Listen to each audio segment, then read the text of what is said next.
Hawker হটাও ঢাকা বাঁচাও। বৈধভাবে হোক অবৈধভাবে হোক, আলটিমেটলি তো আপনি জায়গাটা তো দখল করেই আছেন। ভাই আমরা তো অনেকে আসছি কিন্তু আপনারা শুরু করতেন আপনারা হকার হটাও ঢাকা বাঁচাও আপু এই ধরনের একটা কমপ্লিমেন্ট দিয়ে আমাদেরকে একটা অ্যালাইনমেন্ট দিছে।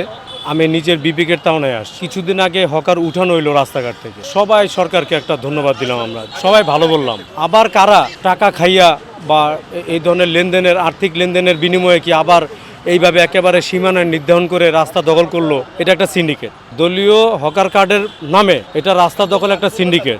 আপনি যদি ওখানে আইন এটা অমান্য হয়েছে, তাহলে রাষ্ট্র জনগণ সাধারণ মানুষ আইন মানবে না তো। আপনি যতই ট্রাফিক আইন করেন, যত কিছুই করেন, আমি তো আজকেও দেখলাম বাস যেখানে সেখানে দাঁড়াইতেছে, বলতেছে হকার উঠান, তারা আমাদেরকে বলতেছে রাস্তা তো দখল করে দিছে।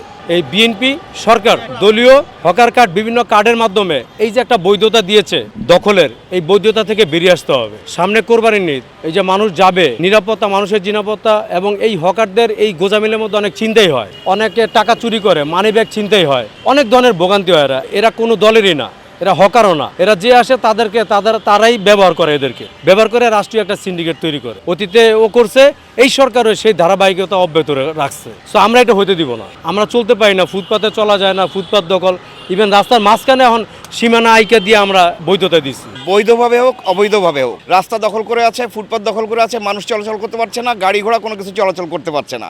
এখন এটাকে আপনি বৈধভাবে বসান আর অবৈধভাবে বসান, আলটিমেটলি তো আপনি জায়গাটা তো দখল করেই আছেন। তা দখল যখন করে আছেন, তখন তারা যখন অবৈধভাবে বসেছিল সেজন্য উৎখাত করে দিলাম, এখন আমি বৈধভাবে সেই একই জায়গায় বসলাম, তাহলে তো দখলই হয়ে গেল।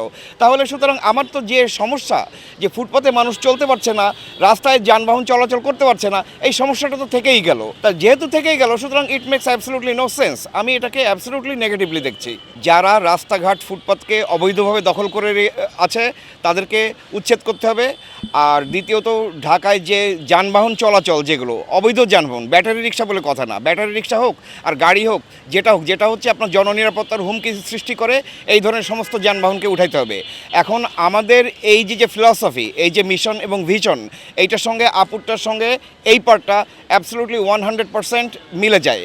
যখন আমরা যে কারণে যখন আমরা দেখলাম ওনার এর আগের দিনের ইউটিউব ভিডিও দেখলাম যে উনি একা এসে দাঁড়িয়েছে, এবং ওইটার সঙ্গে আমাদের ফিলসফি, মিশনের একমত, যে কারণে আমরা চলে আসলাম।